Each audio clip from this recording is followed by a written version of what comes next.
kalian yang di rumah, tentunya kalian di rumah saja dan tetap selalu menjaga kesehatan. Mari kita berdoa dulu agar kita semua selalu diberikan kesehatan dan semoga kita bisa berjumpa kembali di kelas kita tercinta, bertatap muka seperti biasa, dan semoga pandemi ini segera berakhir. Berdoa dimulai. Berdoa selesai. Terima kasih anak-anakku semuanya yang sudah berpartisipasi dalam channel YouTube ini. Oke, kita langsung ke materi. Untuk materi yang kemarin kita sudah membahas mengenai unsur intrinsik dari karya sastra. Nah, sebagaimana yang sudah kita pelajari bersama, unsur intrinsik dari karya sastra itu terdiri dari apa? Nah, yang sudah Ibu berikan kemarin singkatannya. Ya. PT Salat terdiri dari P penokohan, T tema, S sudut pandang, A alur, dan L-nya latar atau mana, latar, G-nya gaya bahasa. Nah, dan yang sekarang yang akan kita bahas adalah gaya bahasa. Sebagaimana kalian ketahui, gaya bahasa atau disebut dengan majas. Nah, majas yang kali ini akan kita bahas adalah majas pertautan. Oke, majas pertautan terdiri dari beberapa jenis, diantaranya satu ada majas metonomia. Memang majas metonomia itu adalah majas yang digolongkan ke dalam majas perbandingan jika dilihat dari sisi bentuk penggunaannya. Akan tetapi dilihat dari perspektif keterhubungan antara makna suatu hal yang menjadi identitasnya, maka majas ini juga digolongkan ke dalam majas pertautan. Nah, kalian tentunya sudah pernah belajar ya mengenai majas metonomia di SMP atau di bangku sekolah sebelumnya. Apa itu majas metonomia? Oke, majas metonomia Ibu langsung berikan saja contohnya. Contohnya, saya melihat informasi lowongan kerja di perusahaan ini di Lampung News. Oke, kita garis bawahi kata Lampung News. Nah, Lampung News itu pasti orang sudah menebak. Tanpa kita jelaskan, orang sudah tahu bahwa Lampung News itu adalah nama dari sebuah surat kabar. Jadi metonomia ini lebih kepada identik daripada nama label atau merek suatu perusahaan. Nah, itu dia contoh yang pertama. Untuk lebih jelasnya lagi, kita lanjut kepada contoh yang kedua, yaitu kalau tabunganku sudah cukup, aku akan membeli Pajero Sport. Nah, garis bawahi dari kata Pajero Sport. Tentunya anak-anak sudah tahu ya, Pajero Sport itu adalah merek dari sebuah kendaraan roda 4. Jadi, seperti itu anak-anak penggunaan daripada majas metonomia. Oke, itu tadi contoh-contoh daripada majas metonomia. Sekarang, majas pertautannya selanjutnya adalah majas sinekdok. Nah, teman-teman, anak-anakku, majas sinekdok ini terdiri dari beberapa macam majas. Namun, untuk pertemuan kali ini, untuk majas sinekdok yang pertama, majas pars prototo. Majas pars prototo. Tentunya majas ini juga sudah tidak asing lagi ya. Sekarang kita bahas yang mana majas pars prototo itu adalah majas yang menyatakan sebagian dari suatu hal untuk menjelaskan keseluruhan dari hal tersebut. Nah, langsung kita ke contohnya saja supaya kalian lebih paham ya. Harga kambing menjelang Hari Raya Idul Adha mencapai 3 juta per ekornya untuk kualitas A. Nah, kita garis bawahi harga kambing menjelang Hari Raya Idul Adha mencapai 3 juta. Itu artinya tidak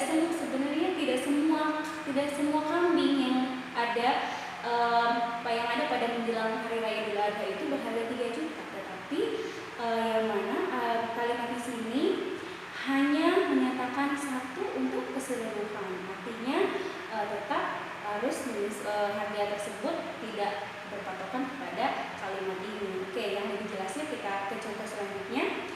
Di Kelurahan Banjarsari setidaknya terdapat lebih dari 122 kepala keluarga yang hidup di bawah garis kemiskinan. Nah, jadi di sini terdapat lebih dari 122 keluarga yang hidup di bawah garis kemiskinan. Bisa jadi warga Banjarsari itu melebihi daripada 122 kakak. Namun yang dibahas dalam kalimat di sini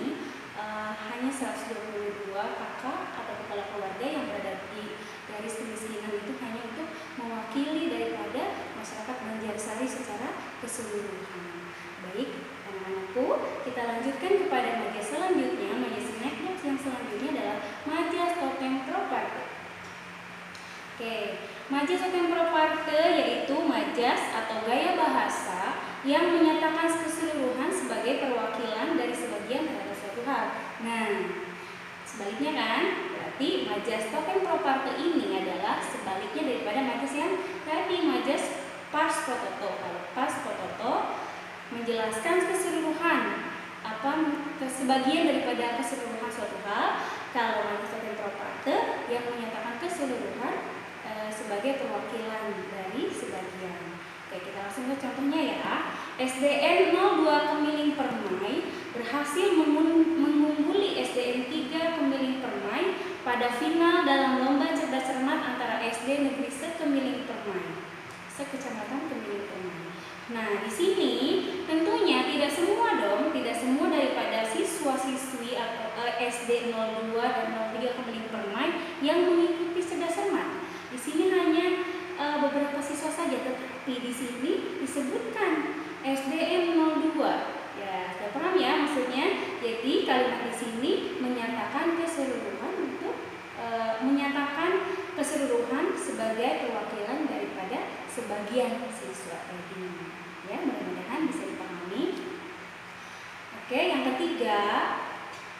Oke, kalian sudah catat ya? Jangan lupa dicatat materinya. Setelah masuk sekolah kita akan ibu akan review atau ibu akan bertanya kepada kalian apakah kalian sudah paham. Nah, nanti juga kalau misalkan ada pertanyaan, silakan kalian cantumkan di kolom komentar. Bagaimana anak-anak? Kita lanjutkan ya. Untuk majas Synekdoche yang ketiga yaitu majas Alusio. Majas apa? Majas Alusio. Majas Alusio, majas ini pada penggunaan kalimat yang mengungkapkan suatu peristiwa, perumpamaan atau tokoh tertentu yang secara umum telah dipahami atau diketahui oleh banyak orang. Oke, peristiwa atau tokoh kita garis bawahi di situ ya. Sekarang kita lanjut kepada contohnya. Saya benar-benar berharap agar peristiwa berdarah yang terjadi pada 30 September 1965 tak terulang kembali di masa sekarang. Oke, kita garis bawahi peristiwa berdarah yang terjadi pada 30 September. Nah, orang-orang pasti sudah tahu ya G30S PKI. Jadi kalimat ini mengandung majas Alusio karena di dalamnya terdapat sebuah kalimat atau sebuah ungkapan yang menyatakan suatu peristiwa. Yang kedua, contoh yang kedua, jangan sampai ada Angelin. Nah, Angelin di negeri ini, Angelin yang lain di negeri. Kalian tentunya sudah tahu ya kasus seperti apa yang dialami oleh Angelin. Tentunya publik sudah tidak asing lagi dengan kasus ini, dengan nama dari Angelin ini yang mana anak atau Angelin ini menjadi salah satu korban tindakan asusila dan kriminal. Karena silakan kalian pahami ya. Ibu akan lanjutkan kepada majas Synekdoche yang selanjutnya, yaitu majas eufemisme. Majas eufemisme adalah gaya bahasa yang mengungkapkan suatu hal dirasa tabu. Tabu apa ayo? Tabu kalau orang tua kita bilang itu pamali, tabu atau asing ya, atau asing untuk dinyatakan atau dikatakan, dan atau kurang pantas ya, seperti itu kesannya ya jika dikatakan, dan menggantinya dengan perkataan atau istilah yang halus dengan tujuan agar tidak menyinggung yang bersangkutan. Contoh 1, gadis cilik tunanetra itu ternyata telah hafal Al-Quran sebanyak 30 juz. Apa coba?